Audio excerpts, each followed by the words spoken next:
Hello and good day to you, my beautiful friends. I do hope you are well. Welcome to episode 59 of Cross Button VR, our journey into the world of PS VR2.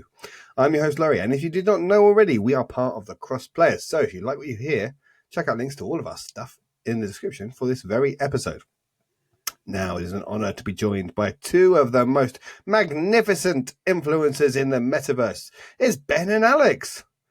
Hello. Hello. I don't want to leave Reese out in that he's obviously one of the most magnificent influencers in the metaverse as well, but it's only you two that are here today. So, yeah. Although he will be with us later. Oh, yes, he will be.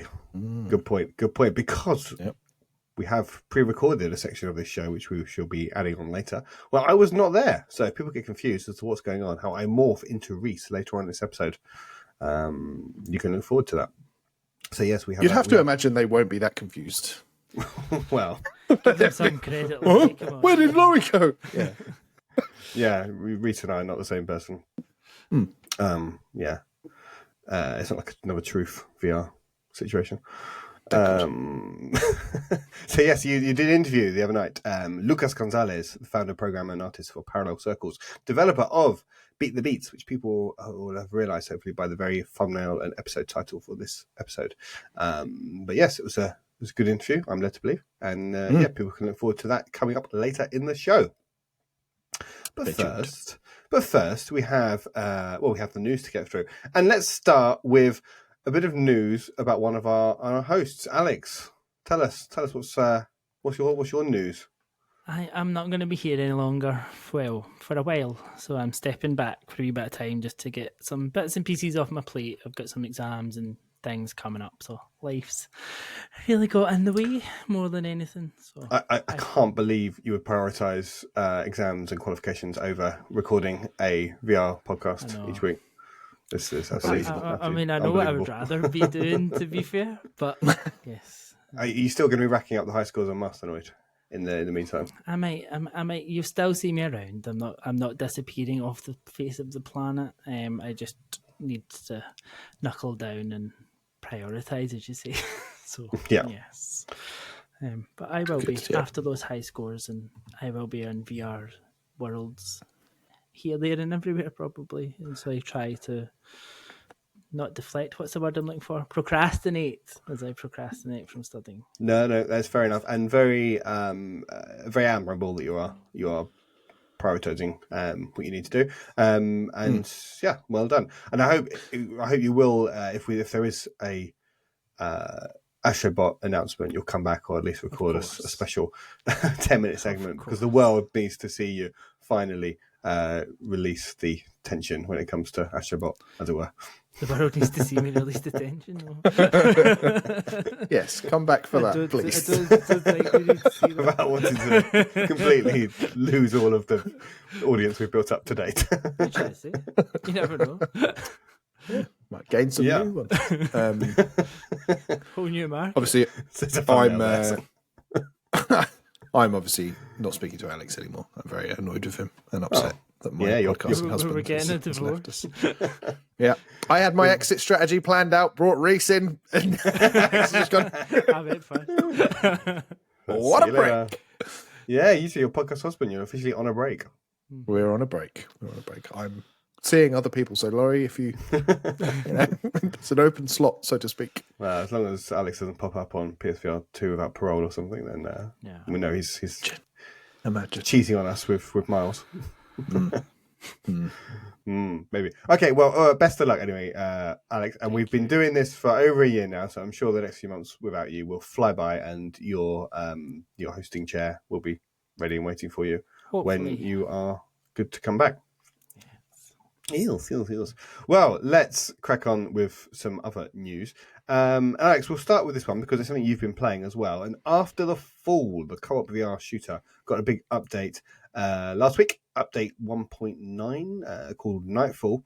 Basically a bunch of new content for it. I think it's free as well, which is always nice. Some new horde modes, some horde maps, not modes, some new maps for the horde modes, and some new weapons, some UI screen changes, some progression system. I like this on the notes. So progression system has been improved to be more fun, which is always good. Yeah. Always up for things. I mean, it's a fun game to begin with. I mean, I've spoken about this before, and like if you jump in I think it's up to 4, might only be 3. It's 3 or 4 anyway. You can have in a squad as you go and take on, whether it's the horde modes, the story modes, or whatever. And it's just a fun game anyway. And it's nice just to give it a little bit of a refresh. You see the new progression system. You're kind of getting to the end of the levels, and you're just seeing it like popping up. Something else just to strive for. Really, if you're gonna, because it has been After the Fall's been about since PSVR1 days. It was a launch game, wasn't it, on PSVR2? Yeah, it came out launching PSVR2, but it's basically been the same game for a long time, and they've kind of every so often added these content and the new horde maps. We played a couple of the new horde maps. The one thing I think we all felt when we were playing it, so it was me, Reese, and Paul from VR Realm that jumped in the other night, and it felt a little bit big. So see, when you're in a horde mode, you kind of want a smaller area just for them all to be coming at you and taking you out, and you actually felt like you were going around the map to try and find them to take them out, which doesn't work that well for a horde mode, I would say. But I think the maps have been taken from other parts of the game from before that aren't really there anymore, so it's like maps that they had that they've brought into this mode. I might be wrong there, but that's certainly the perception that we had. But it is fun. We had a lot of fun playing it. I think what it did feel like in those maps in the horde mode, it took a little bit too long to get going. So usually when you maybe get into level 3, 4, 5 of the like waves, it starts to crank up, and it was more like 11, 12, 13 by the time you actually felt like anything was starting to overrun you because the map was so big. But other than that, it's just a game that I highly, highly recommend, and I've said it before because it's just fun. It's daft shooting. You can take it as seriously or as ridiculously as you want. You can hit whatever difficulty you want, because I think you've got like nightmare difficulty. You can just have it really easy, and it's like one shot and they'll just pop off. That sounds good. It's good. It's good fun. I don't think we've ever properly kind of reviewed it, because it was one that we weren't sort of on top of at launch and got lost, I think, for us in that. But you've been playing it quite a lot recently, and I think probably Reese has helped to drag you into it. But it's not. I don't think we've ever done a proper kind of sit down review of it.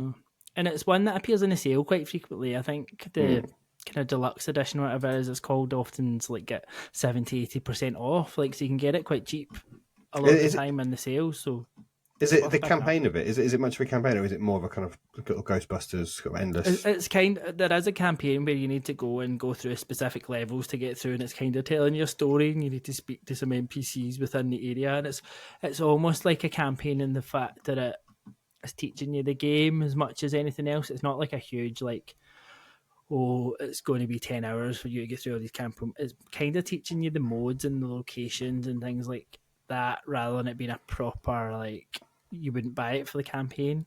It's more of a kind of Left 4 Dead type thing, but like it's more so like it's not really one you play on your own.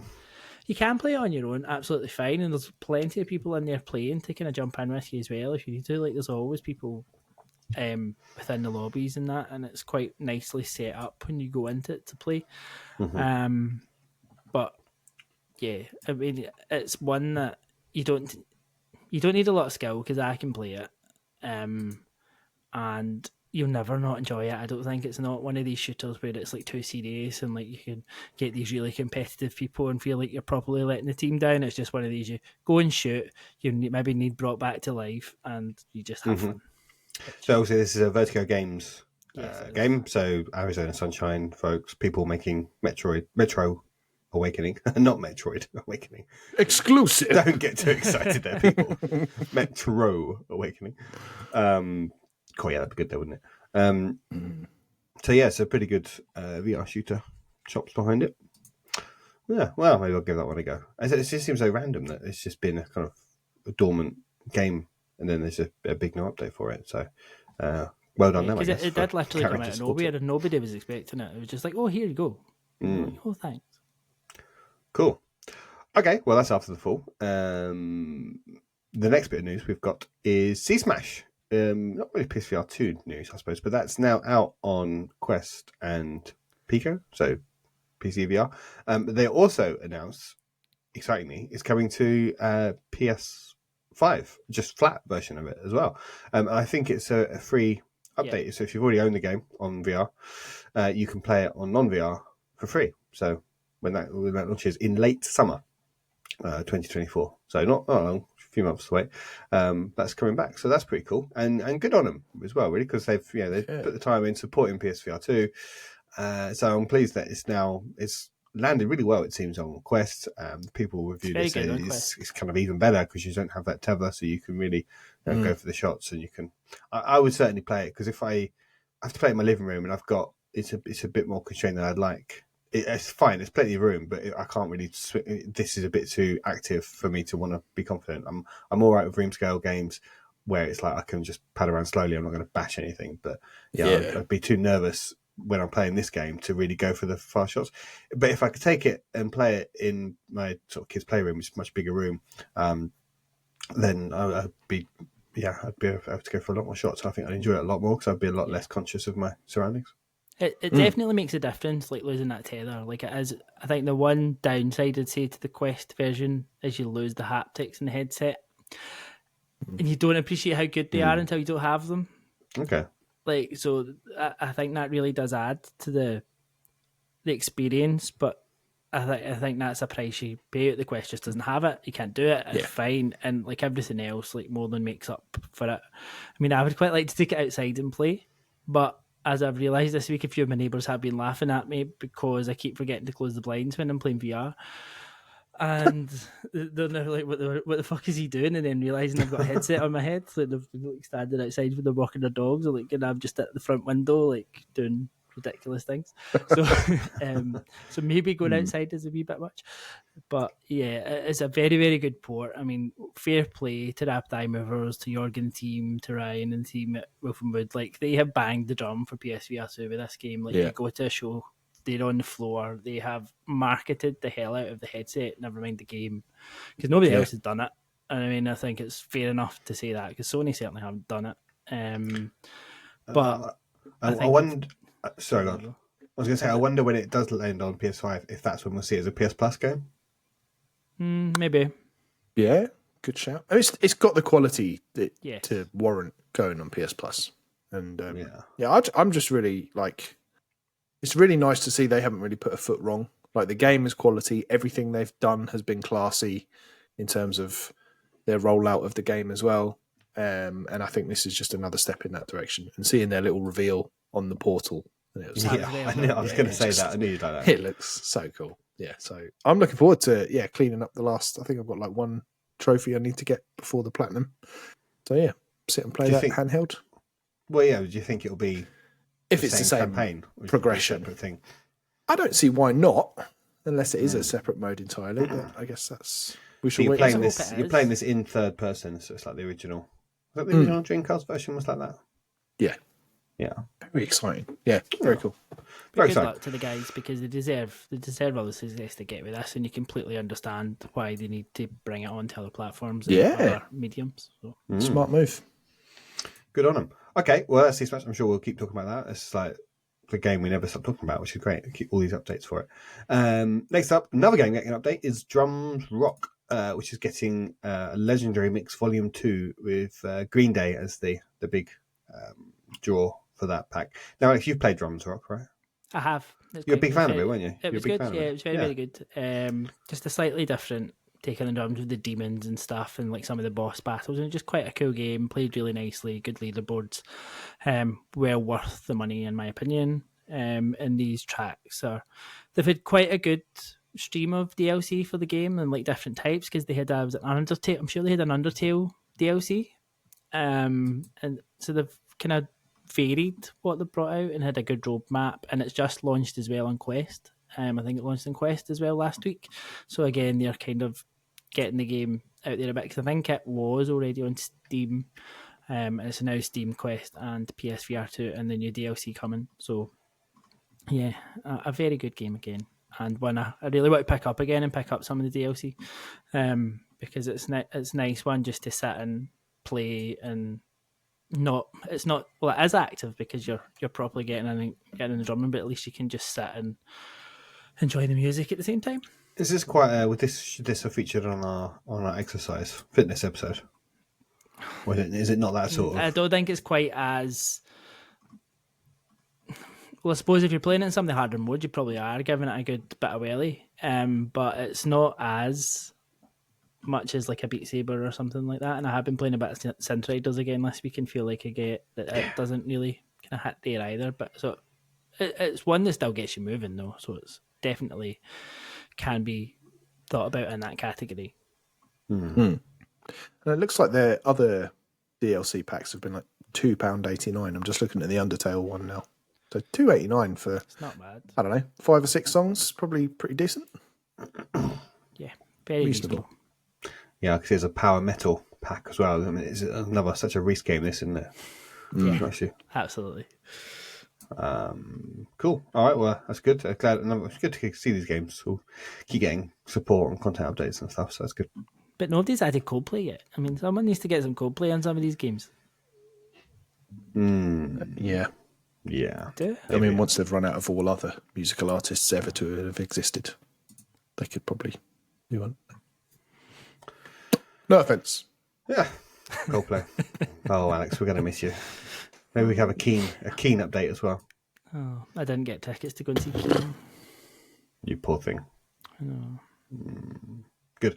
Okay, next bit of news. This is not really news so much as this is sort of wraps up in all of the talk and chatter we've been having about the PS5 Pro, which seems like it's not really, well, it's still rumours because I've not officially confirmed it, but it's been heavily rumoured and confirmed by multiple sources and stuff. And you get people like Eurogamer who are like going out and saying like they've confirmed it with a number of sources. So it seems like it's definitely happening.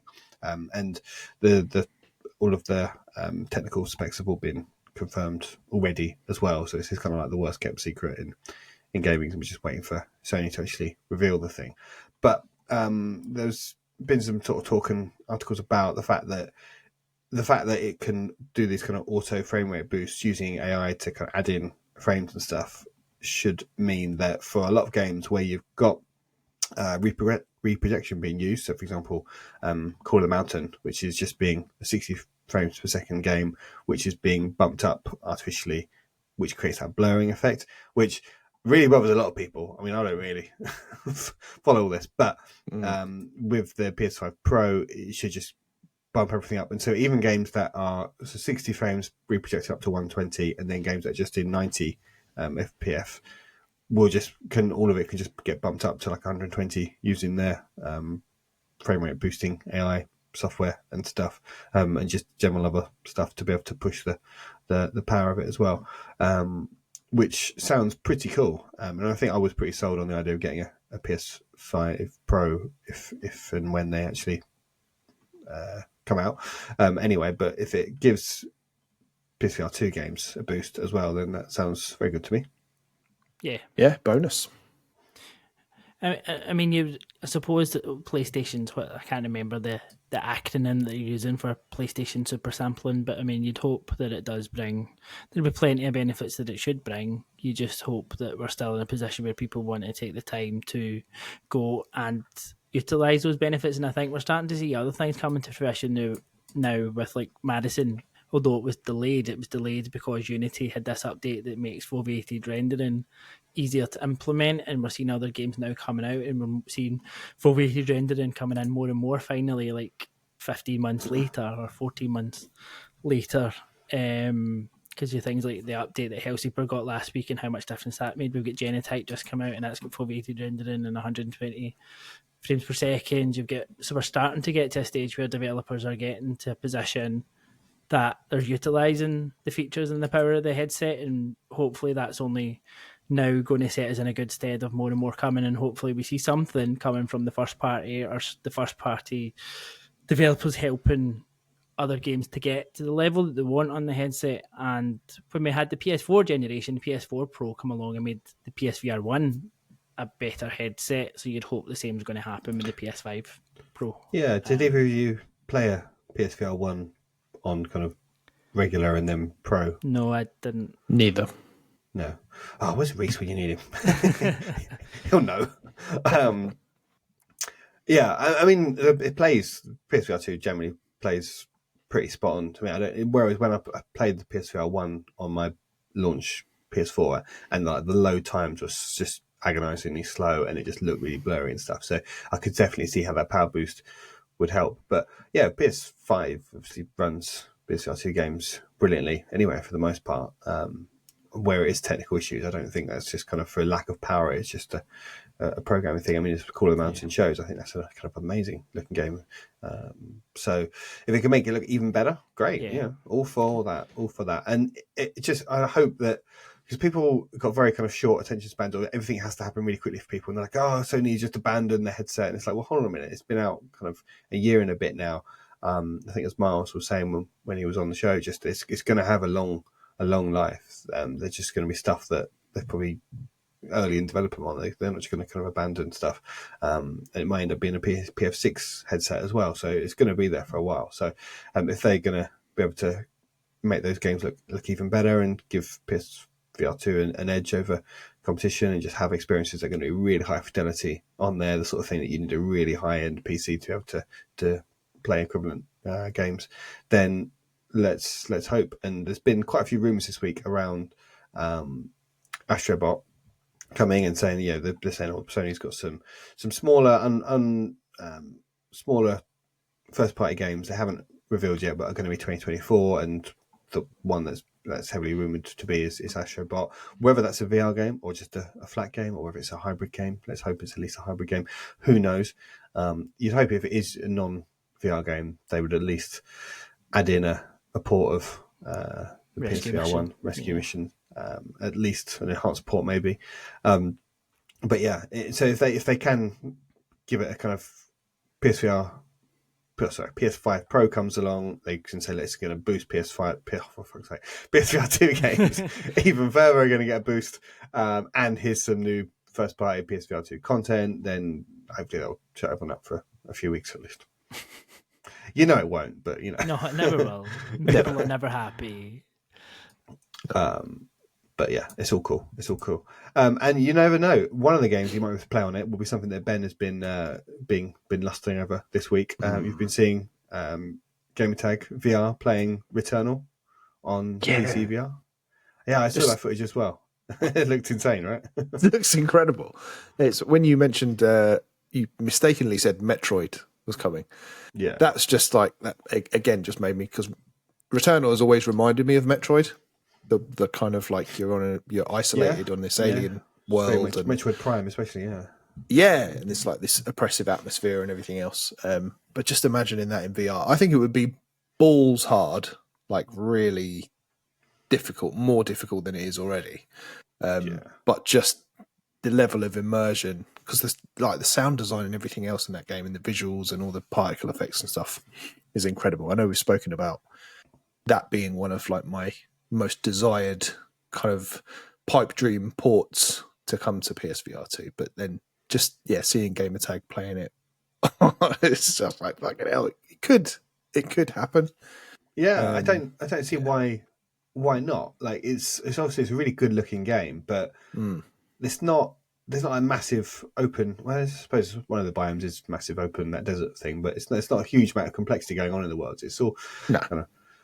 You think it should be able to run, so why not? And I'd hope they'd tweak the kind of gameplay a little bit so it wasn't quite so hardcore and sort of twitch and dodgy and stuff, because a lot of it is about the kind of dodging and the movement, isn't it? Which would be so hard to make you sick, wouldn't it, if you're trying to do that quite to that same degree. So maybe just give you, I don't know, maybe able to take a few more hits or something just to make it a bit more forgiving. Do you know what? That would be the ultimate bittersweet moment. I'd have that GT7 experience all over again, where I was really excited to, oh my god, it's going to be amazing, and then just like, oh no, I can't play it. But no, look, just like, we can dream and we can hope that stuff like that will happen. Because they want Returnal to be a thing, right? Because it came out and everyone loved it. Like, not for everyone, but those that liked it, like, loved it. Like Ben, you like platinum, didn't you? You really loved it. Like, how the fuck? I didn't platinum it, no, but I finished it. Okay, well, fair play, you finished it. I couldn't get past the third or fourth biome. I think the third one, I was just like, this is so hard. So you ahead of me. I gave up at 15 hours and couldn't get past the first one, and I'm like, nah, I'm done. Like, absolutely done. Wow, I loved the game, and I just couldn't beat Frike. And I still, to this day, I'm like, I'm going to go back and beat it one day, but I just kept making silly mistakes. And I'm like, well, I traded the copy in, but it is on PS Plus extra now, so I could download and play again. And my point is, they've gone back and they've added the co-op mode to it, and they've added the roguelike. Yeah. It's already a roguelike. What's the thing they've added? So it's more of a. It's like a tower. It's more of like a tower. Yeah. It's a different way to play it anyway. So it wouldn't surprise me if they were like, we're going to keep making this a thing and make it a VR game, and I'm sure they've kind of. It'd be great. One day, please make it happen. Please make it. Oh well. Anyway, that's what's going on in the week of PSVR2 this week. Alex, let's go to what you've been playing, because this may be our last chance for a few months to find out what you have been playing. You've been talking about After the Fall already, but you've been playing some other stuff as well. So why don't you tell us? Yeah, I played a lot Like a Dragon. No. I have actually been seeing your tweets about it. You really like that game, right? I love it. It's just been, it's probably right up there at the top of my all-time games list. Like, that's how much I love this game. Like, but we'll not talk about Like a Dragon, but it's Game of the Year by a mile. But what's Alex? What's your Twitter handle? SSAlex984. Okay, so if anyone wants to talk to Alex about, you'll find Like a Dragon content all over the place. There's plenty of it. But what I've been playing is I played a bit of Tin Hearts, and I know, Laurie, you spoke about this a couple of weeks ago. Yeah, I'm not going to say too much about it because we talked about it before. We spoke about it at demo. We spoke about playing it at EGX, and so we've kind of. But the one thing I wanted to, like, I don't know what's happened to this game because there's no way it looked as ugly as this as it did when we played those old versions. Right? Okay. I'm glad it's not just me. Like, it's definitely like had a. I don't know, and it's weird because it looked much better when we played it in the past, and something's happened at some point, and whether it's just needs tweaked and it needs a patch or what, I'm not sure. But I was just a bit like, either I had blinkers on when I played this the last time, or it's really had a downgrade. Like, it just doesn't feel. It feels the same, and it's got the same. Like, it's a lovely game. Like, in general, like it is. Like that puzzle, the game itself, I can't fault. I can fault some of the mechanics they've put into some of the choices they've made, but I can't fault the underlying game because it's the type of game that I really enjoy. But it just feels really strange to come back to it and be like, this is not the game I remember trying, and this is not the game I remember in the demo. It's just something somewhere's gone a bit awry. Well, maybe not awry, but they've had to either change it and downgrade it to get the whole game to work, or something's come along and it just needs patch. But definitely my first impression was this does not look the way it looked the last time I played it. It definitely feels like a patch can fix it. It doesn't feel like anything's broken on it. It's just some visual just things that just look like bugged, like broken. They're just not quite working properly. It just looks, just really things just sort of stand out as being blurry. Yeah. But I mean, to that extent, I appreciate the game. I think it's a very good game. I think it works really well in VR. Some little fiddly things that you maybe don't quite enjoy in terms of the controls, but get used to it.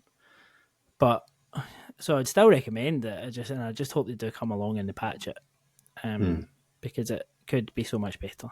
Which is a shame. How many times have we said that over the last year? It seems like, I suppose there are some issues developing for PSVR 2.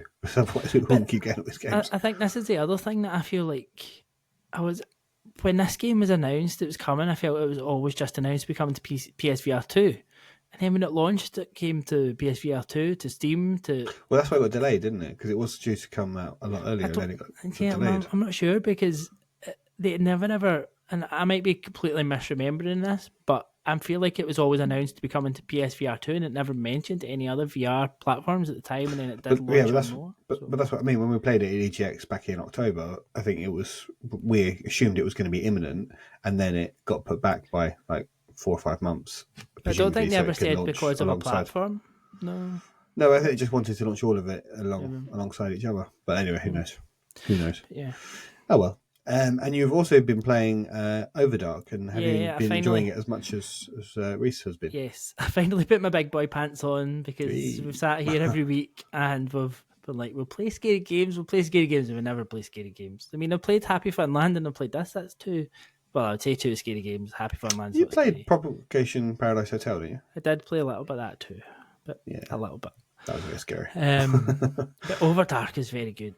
Like, I was very, very surprised by this game, like how good it looks, how suspenseful a word? Yeah, how suspenseful it is. It just really sets a great tone, great atmosphere, good puzzles, good jump scares. And I think that's, when you compare it to, that came out the week after Happy Funland, I think it was. And Happy Funland tried to have jump scares, they just didn't time them right. So, the jump scare happened 10 seconds before I think it was supposed to happen, or before you were near it, and oh, is that supposed to be scary? Whereas this one, you're nearly jumping out the window because you're fuck that, man. No, get me out of here. So they've just done it so well, and I think from a small studio to be, I think, their second game, their first VR game, I might be wrong. I think it was their first VR game because the last game wasn't a VR game; it was a flat game, the Do Not Open. I don't know, they say this is a Do Not Open story or something, but. Yeah, I was pleasantly surprised by how good this is, how good it looks, how good it feels, and how good it plays. So it's a big tick from me for this one, and I think a lot of people seem to be enjoying it. So very well done to the team. Good for them. Good for them. I'm just very impressed that you've played it, Alex. That's what a note to sign off on. I know. Yeah. Progress. Think of where you were 59 episodes ago to where you are now. I'm a man. Now we can retire off into the sunset. Yep. Well, what a good note to end your initial tenure on the show, Alex. Cool. Well, let's move on from what we've been playing. Before we do that, if people would like to support us, they can give the pod a service and sub whatever they're using. And if you're watching on YouTube too, hit the like and subscribe and all that kind of stuff. Leave us a comment too. We always love those. Twitter, we're on @CrossButtonVR and @TheCrossPlayers. You can join us at patreon.com/TheCrossPlayers, £2 a month, helps use the show, get on our WhatsApp, check out VR Rock if you want to get any prescription lenses for your VR headsets. They're great, vr-rock.com. You can use the code CBVR to get 10% off and free worldwide shipping. So that's at vr-rock.com for your prescription lenses. So everyone, thank you again for listening. If you've enjoyed this episode, please tell your family and friends all about us. If you'd like to get more involved with us all, then jump into our Discord and say hello. And last but not least, thank you to our patrons for supporting the work we do. Whew, I don't usually do all that in one go. That's quite a lot though, wasn't it? I've been your host, Laurie. These two have been Ben, and for the last time, Alex, for now. Ben and I will see you again next time. Until then, I'll see you sometime, hopefully. Oh, we'll see you again soon, Alex. Don't worry, you're not getting out that easy. Until then, though, here is our interview with Lucas Gonzalez, a founder, programmer, and artist for Parallel Circles, developer of Beat the Beats, who is telling us all about the making and the design philosophy and everything else was going on behind the scenes with that game. Goodbye. So let's talk about Parallel Circles. That seems like a good place to start because it's quite an interesting history you guys have had and how you all came together. So I guess particularly in the face of the industry and the way it is at the moment, why did you take that massive step to start your own studio in the first place? Yeah, the situation at the moment is not the same situation that when we took this option, but even that, I think it was a good option at that time and now. Yeah, my partner and I, we were working for a long time in kind of big games. We were on Manchester doing the Lego games for a long time. That's where I met Rijet, which is the other founder of the company. And we were happy there. I mean, creating super big games is impressive the first time that you hit compile and everything's come out to you and there is a lot of work there and everything works. And that's amazing if you come to doing solo games for a long time. But after a while, you have this kind of itch that it is cool what you do, but you only do a touch or a refine here and there. You solve some bugs, you create a system, but it's not like you develop something with entity. And that at the moment, Roger and I, we were starting a house. So we have some free time and we started developing a small project, which was at the end Flag Heroes, our first game. And everything became a bit bigger. And we said, we think that in a couple of months we can finish this and sell as a product. Then there was 3 years, but the game came out. And that was pretty much the story. And the reason behind is that I was wanting to do more mechanic-based games. Like, we love the gameplay. I think it's the most important that we have in video games. Obviously, there are some people that think on other things, and that's why this industry is so good. But for us, the important thing is the interaction with the stuff, the feeling that you are in a place alive.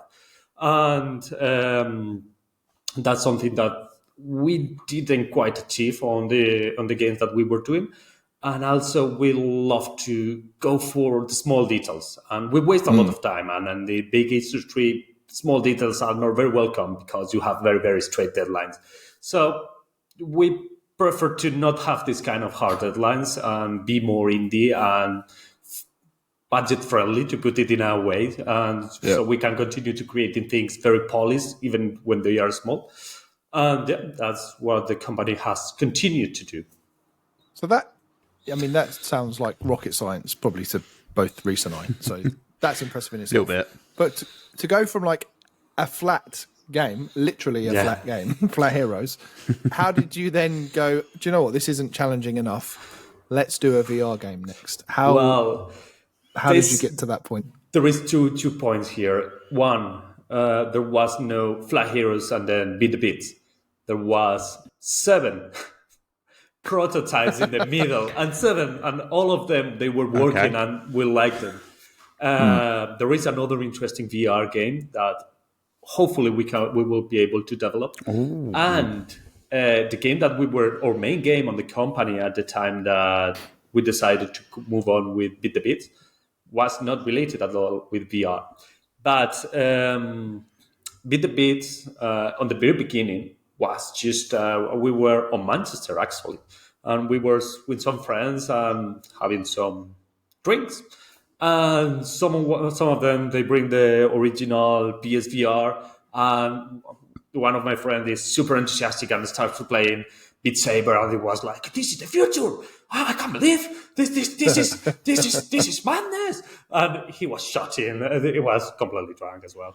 But at this moment, made it better.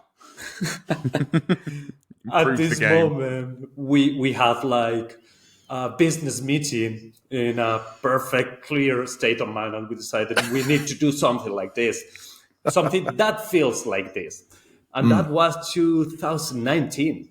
And we started 1 month creating a prototype, and the prototype was fully functional and the game feels good. But then there came another project and we move on. So that project stay there for a long time. And then appeared Alvaro, who is the other programmer who did the game and designer, and he made pretty much all the songs. And I just meet him, and I really like to do the visual style, the menus, the transitions, but I am a rhythmic, and I barely know what is boxing. I don't know. So he knows how to box, and he was producing some music, and he was like, "Hey, I have a project, and that could work."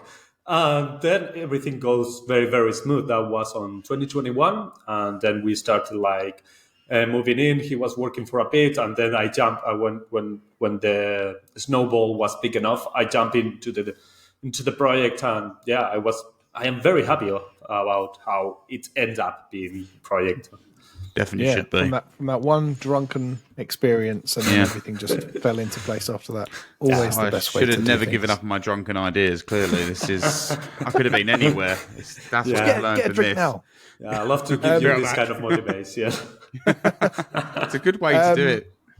It is. Brings out the best ideas. So obviously when we've kind of reviewed Beat the Beats, I love the review, by the way, guys. I think that you pointed. I mean, we put a lot of effort in very specific ways because obviously our time is not infinite, and I think you cut it the game as we develop, and that's good. That's Good. really That's really good. That's because you've clearly done a good job then, because we are idiots, and if we can understand what you're going for, then anyone can. But that whole, I mean, your whole parallel circles philosophy of, I think it says on your site, we craft minimal and super polished games with special focus on gameplay and interaction, and that you have nailed your own brief in Beat the Beats. How do you go about? You mentioned obviously the Beat Saber. That moment of that kind of aha moment of we can do this. How did you go about making it feel unique to Beat Saber? Was it just the boxing input, or was it other stuff as well? Yeah, that was. It came very naturally. I mean, obviously we loved when we see a game we love. Obviously, we don't want to rip off the game. Otherwise I will stay in an industry because I have no creativity. We want to do new things.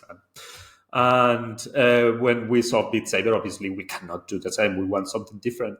And at the same time, for when I was working for a long time, for a kind of small time on Vienna, and I was working, and there was a bit of chill on the morning. And what I used to do is I put the earphones, I play some Justice, and I start to punch in the air, like air guitar with punching, and I find it entertaining. Like, it was not the best thing on the day, but I say, okay, I just fit it down, and that was the original idea. I have things coming on. I got obviously Beat Saber was a big inspiration. It's not like come out from nothing. Yeah. Obviously Beat Saber, but we want to create our own personality in all the aspects that we could. The mechanics were there, and the second thing that I think that's the key of the game is how the elements come to you, because the first thing that we do is come straight from the far away, like Beat Saber does, but that feels a bit robotic. It feels super good in Beat Saber because you have a saber that you can do anything. But for a boxing game, it was like, if you could have to do a straight one, it's super easy. But if you have to do a jab, it's not a jab, a hook. It's kind of weird. So we decided this curve thing that worked very well. And since this point, I think that, the game is done. Then we came with the idea of the blocks that I really like. We did the dodge a bit more aggressive, this kind of stuff. But that, when you have a solid base, that's more iteration and leave the things for a while, and all the time you are, everything is fitting in place. Yeah. I think what you say about the blocking as well, for me, that's still probably one of the standout points to this game. You've done, because it's your dodge element in every rhythm game that you have, but a lot of them do repeat the same formula, whereas you have completely just went out of that formula and done something that just, like you said, it feels really aggressive coming towards you. So I think that itself is very unique. It is quite difficult when you have kind of such a small movement to provide variety, and we have more ideas that we tried to implement and it didn't work. So it's not just to I feel like it works very well, and it feels like it's a boxing thing. It does feel like a hook's coming towards you, as opposed to on other boxing games they might get you to crouch or things like that. It doesn't get you to do that. Yeah, it makes for a more sort of dynamic experience, doesn't it? And I think we did a few episodes ago, Reece, when we did our big fitness episode and Beat the Beats. We did some science. And Beat the Beats did come science. Out as the it gave us the best workout basically of all the 5 VR games that we tested. For me the workout, it's something that happens if you get into the game. But we never promote the game as a fitness game, because for me the important part is the arcade. I am not I do a lot of sports, but I never do a sport for the only fact that it's a sport or exercise. I like to enjoy what I am doing, and that's what I want with, or what we want with Beat the Beats. Like, you're having a good time. It happens that you are doing exercise at the end, but it's not the main point. But it's cool to do exercise this way. That's the best kind of exercise, is when you don't realise you're doing exercise, right? Exactly. That happens. So did that kind of go straight into the design though? When you was building the game, did you actually, did you ever decide whether it was going to be more of a rhythm game or more of a fitness game? Yeah. At the very beginning, or initial, more business idea, because it was 2019, was nothing out there except Beat Saber. So I say, if you would do a exercise game, there is there is something that the people is going to like. But then a lot of things happens, and at the end, I have to decide what I really want to do. What I want to do is arcade games. So yeah, there was a point that we didn't have this mascot. We didn't have the hairy one. We have a stock woman over there. It was the aspect was really neat, but I was looking at it like, no, it's not the game that I want to create. I want more something happy and be in a good mood. Yeah. I suppose since you've mentioned the mascot, what was the main design choice behind it? How did it come to be? Was, like, as you said, there was other renditions for the mascot, but what ultimately made you go, "This is the one we want"? Yeah, it took a while, but when it clicked at the end, it was like perfect. Yeah, we were collaborating with an artist that they are friends here in Valencia. And yeah, I would love to do like a hairy one, and I thought it was impossible. I thought even that apparently they do this for life. So she said that's super easy. We can create some renders with high quality. It's like, no way, and we can create videos. And I said yes, okay. So and yeah, I started to. Yeah, I would love to use it more because I really like the mascot. It's just that it's kind of difficult to do on VR with all the hairs and this kind of. But yeah, the design was like, just sitting together and say, I want more colors. Okay, and she said, try more hairy and try some impact, and yeah, that was quite an iterative and it worked very well. Awesome. And on the topic of kind of collaborating with other artists, have you got any, or have you had any discussions about, DLC, adding extra tracks, extra levels, etc.? Yeah, at the moment we are trying to focus on polish the game because I really like to the experience to be as smooth as possible. We have some UI errors. Apple has UI errors as well, so I will not worry.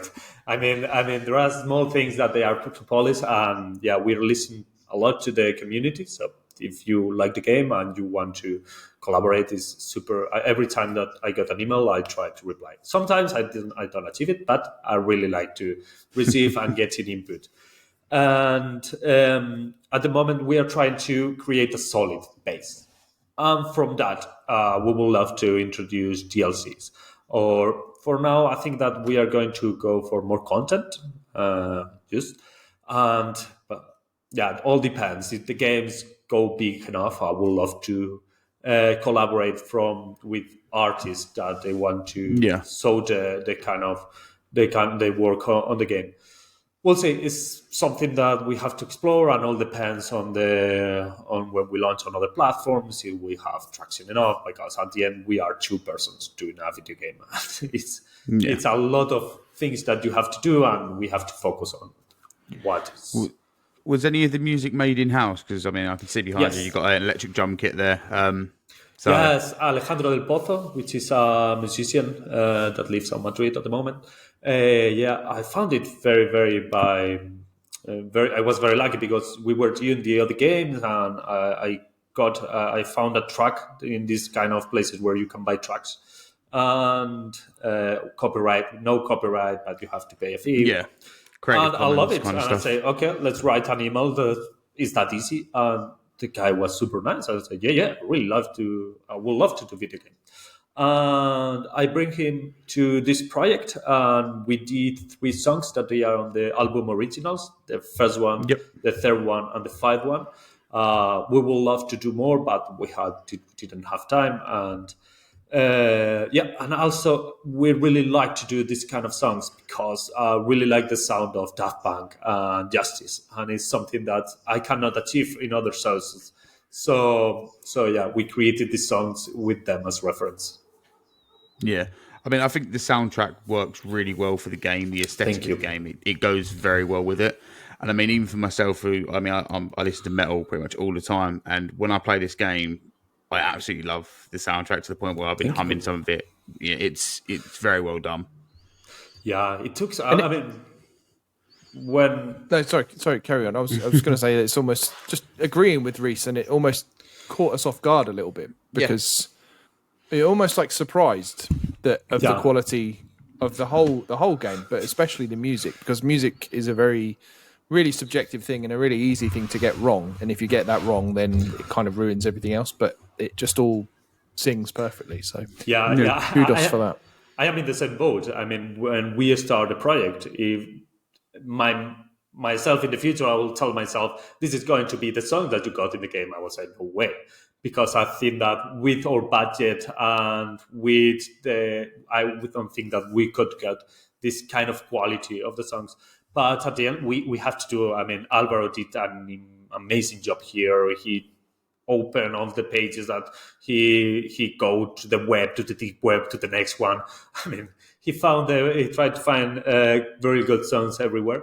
And at the end, it's like, this sounds, I mean, obviously they are not super famous, but when you put it, it's like, this is a good quality song. You say it's not super famous, but there is one that you've used in it that I believe was a club mix over, or it was on a club mix, and I'm not going to sing it because that would just be way too embarrassing. But there is one on there that I think some people will recognise at least one of the parts of it.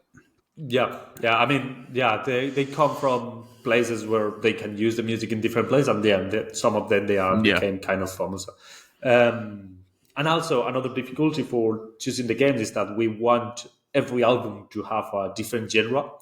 So third one, the first one is more vocals, the third one is more was not disco, it's more kind of dance, and then there is like one that is more funky. And we also try to do like mechanics related with the songs. So, for example, in the funky one, you have to move a lot the arms up and down to do this kind of funky movements. And you go to the next one, which is more hardcore, and you have to, everything is super fast and super straight, and there is always constant. So also we couldn't find a minimalist music, but we were working with a song, and I will love that song. It's one of the best songs in the game, and you will never be able to play it possibly because it has a copyright. But we created like an 8-minute song, and it was completely repetitive, like doing pretty much all the time the same with this kind of trance music. But it was working perfectly. So it's kind of my obsessions now. Try to find this kind of minimalist and doing super long tracks that they are not very exhaustive to play, but it feels like you are in a trance. Almost like meditation rather than exercise. No, it's not going to be that, but more relaxing. I like that. I like the sound of that. I think I think the future sounds bright for the for what could come to the game. Definitely. Yeah, definitely. Hopefully, we definitely want to. We really believe that we have like a game that has quality enough to definitely provide some very good moments for the people who play it. So we definitely want to continue working on it. We believe that too. And then beyond Beat the Beats, I know you mentioned earlier that you were juggling a few different projects back in the day. Have you got any? Can you give us any indication of what else you might be working on? What could be next for you guys? No, I don't know. To be honest. I can't tell you. Well, he tried. No. We are going to. We have to release the meta version and Steam version, and maybe Apple Vision Pro. We have to test it out. So I think that could work. I think you could try hand tracking as well on the Quest version when it comes around to that, because obviously the way the hand is, you could possibly work. So it might be interesting to see that. Yeah, we have been doing some internal tests with hand tracking. It works. Oh, okay, brilliant. I really miss the rumble though, but it works. So definitely something that we are going to continue trying. And for now we are going to focus on this. And if the games get some traction, we definitely will continue adding some content. Being 2 persons in the company definitely is going to be more than enough for us.